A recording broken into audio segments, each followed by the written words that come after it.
Hi, it's Rabbi David Kaplan from Congregation Ohab Tzedek in Wilkes-Barre with my pre-Shavuos and Shabbos message, 5780-2020 for my community and beyond. Before I share some words of Torah with you, pre-Shavuos message, I just want to share some exciting news that we met in virtual reality on Zoom this past week as a board, and we have decided to reopen the shul, the synagogue, God willing, on Shabbat, June 13th.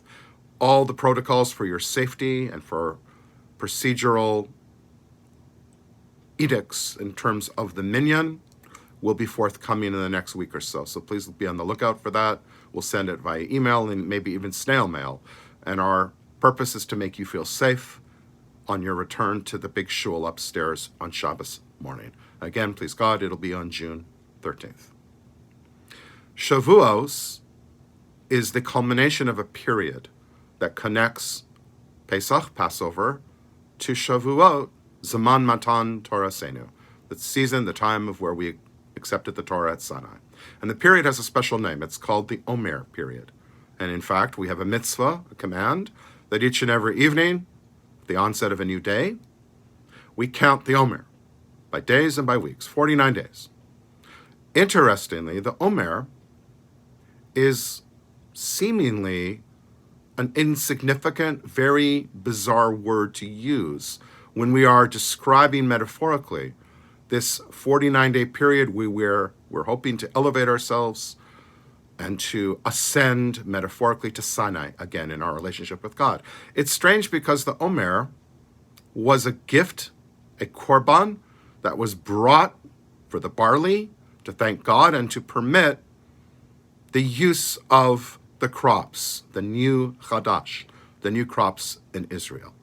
And it's strange because you would think that this profound period of introspection and hopefully spiritual elevation would have a more significant word, but just like the barley offering, we don't even have a Beis Hamikdash, a temple today, so it's not really Nogeya, it doesn't really relate to us today, or does it?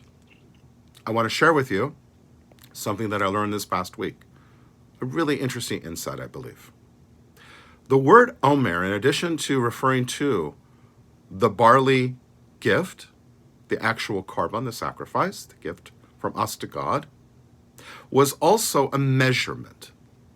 It says elsewhere in the Torah that when the manna fell from heaven, that each and every individual family member was given a portion, an Omer la gugolas, 1 omer's worth of man per member of the household. So it's a measure in addition to being this barley gift. What are we to make of this? So let's talk about the man for a moment. The man was the amazing gift from heaven that sustained the Jewish people for their 40-year journey through the wilderness in the Midbar. And it only stopped when they entered Israel, the promised land. But each and every day, Sunday through Friday, they would get a single, or in the case of Erev Shabbat, Friday morning, a double portion of the man. And it also was a barometer that would show each and every Jew where they were holding. Were they near God or distant from God? How had they done the previous day? If they were righteous, then they would only have to reach outside of their tent, and the portions for each and every household member of man would be waiting there, wrapped magically in towel and dew, top and bottom, right there with their New York Times or USA Today.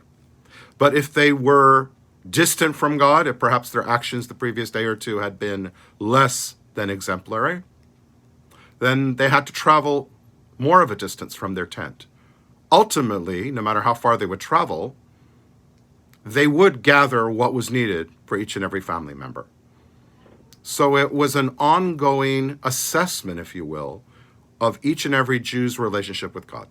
Fascinating. But the man was something more. How would God know who was in your household, how much was needed? God wasn't just in Shemayim, in the heavens. He was right with the Jewish people in the Midbar, in the wilderness. And each and every day, there was that connection to God, a very real connection. And each Jew must have felt, oh my gosh, God knows who I am. He cares about me. He actually evaluates me each and every day and my family. And when I have a new baby, he knows this. He remembers that there's an extra mouth to feed in the home, and that each and every household member would have that Omer of man. So perhaps this is a very powerful message of this period of time. God's with us. He cares. And even when we are not in proximity to God, he's close with us. And that Omer period, as we metaphorically build up to Sinai, to Shavuot tonight, to renew and refresh our relationship to God and his Torah, let's just keep that in mind, that he is not distant from us. Au contraire, Hashem's with us. And that Omer speaks to the love that he has for each of us. He takes note of our suffering. He takes note of our triumphs and the moments of distress. Should be the Shavuot, should be the end of this difficult period for us, for our community, for Klal Yisrael, the Jewish people, and for all of humanity. And please, as we think about Shavuos and the culmination of the Omer, just remember that Hashem is with each and every one of us. He loves us, he accounts for us, he takes care of us. And God willing, when we're back together on June 13th, we're going to enjoy our company, even at a social distance. But I'm looking forward to that, and please God, Mhera b'yameinu, in our days speedily we should return to a situation, to a matziv of security, shalva, tranquility, and contentment. I wish everyone good Yom Tov, Chag Sameach, and Shabbat Shalom.